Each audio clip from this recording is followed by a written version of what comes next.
right off the top of my head to point to where these things come through. But it's pretty clear that Luke is dependent in some places on Josephus. See, what you mean? Josephus was known in his own time? Yeah, he was known in his own time. And so when was he flourishing? When was he? Well, he tells you when he was born. He was born in around the time that most people think Jesus died. So he's born in mid-30s, late 37, mid to late 30s, and he disappears from the scene with the composition of the Antiquities, which seems to have appeared in 93, but I think the last time we can actually get a hold of him is around 96. Some people think he lived into the early hundreds, like 103, 104, but I think he was executed in 96 myself. Now you say, why? I think he ran out of protectors. I think he ran out of people willing to, I think all the people that he knew that were protecting him and sponsoring him and fostering him were executed. And so I think he went down with them all. And he does admit in the Vita. The Vita, what work is that? The biography. Now, you say, I don't have the biography. It's in the collected works if you want it. It's very short work. It's about 25, 30 pages. It's nothing. You can read it in like half hour. And it repeats a lot of the material in the war. What? Vita, V-I-T-A. And so, your Vita is your biography in work terms. So he does admit in the Vita that he's having a lot of trouble with accusations against him. That people are accusing him of having participated in the war against Rome, of having done anti-Roman things and so on and so forth, and he has to get people to support him. But I have a picture in my James book of his big sugar daddy.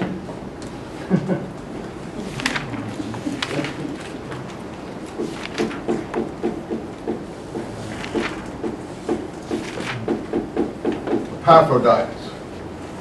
And he says in his introduction to the Antiquities, and in the Vita too, I can't give you the exact reference, you can find it, that this person, he dedicates all his works to him.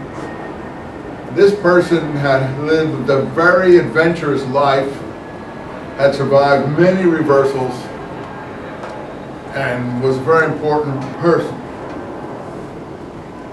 Now, if you look in the Hall corpus, I never know if there's two L's or one L, but I'll put two L for the moment. It's probably wrong. I think it's two P's.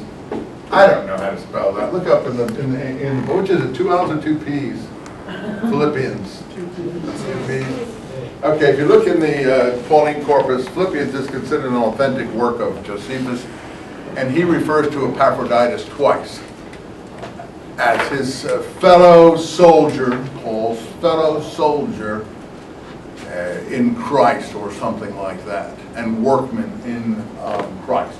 And then he says he's going to send Epaphroditus to Rome, to the household of Caesar, because Epaphroditus obviously has some inroads in the household of Caesar. Now, no one ever picks up on this. Ever. I think it's a little embarrassing, and they all try to make reasons why it isn't the same Epaphroditus. I'm sure it's the same Epaphroditus. That Paul's traveling colleague in Philippians, who he sends to the court of, at this time it's Nero Caesar. And later on, this Epaphroditus pops up as Nero Caesar's secretary for Greek letters. And when Nero is being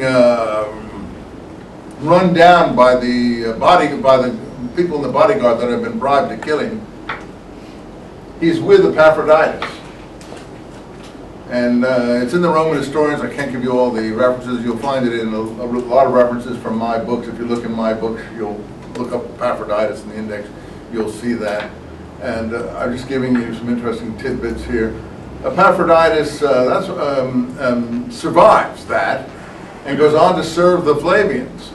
But later on, the last Flavian, Domitian, who's a real brute like Nero, a horrible person, he's the one for whom they had birthday games in Palestine as they made their way up the Mediterranean coast after the taking of Jerusalem. Titus had birthday games for his brother Domitian, where they, killed the Jewish captives in the ring for entertainment, or fed them to the animals, or had, combat games, and so on. They loved live sports then. I mean, really live sports, not like our football and stuff like that, but real. They loved blood sports, but real blood sports. So they just took the captives. I mean, I know that we're supposed to have Christian martyrs, but Christian martyrs haven't raised their heads yet in this period. And these are all the Jewish captives that are being treated in this way. I'm very worried that the idea of Christian martyr in the history as it's passed down is being confused with these people, and that it's not until the maybe 2nd century that you maybe start getting Christian martyrs. After this generation of prisoners, slaves, and captives have been thoroughly depleted through fun and games and blood sports in the Colosseum that they helped build with the money, as I told you, from the sacking of the temple. But in any case, Epaphroditus survives, and he becomes Domitian's secretary for Greek letters. But at some place in the 90s, that's where I think this is where you're getting Christian martyrs later on, under Domitian and thereafter. Somewhere in that period, he runs afoul of Domitian, and Domitian accuses him of having raised his hand against an emperor. It's in the Roman historians. What he means by, you see, Nero asked Domitian, apparently, this is the story, whether it's true or not, this Epaphroditus to hold the sword while he ran on him. When they would kill each other, the guy would hold the sword and they would hug the guy usually, or something like that. That's how they would kill themselves. You can't kill yourself with a sword very easily, unless you're a Japanese samurai or something and learn how to disembowel yourself. But most people, the minute it pricks your stomach, you probably pull back and quit. So it is not an easy thing. That's why so many people fail at committing suicide in such manners. But if you got someone to help you, but Domitian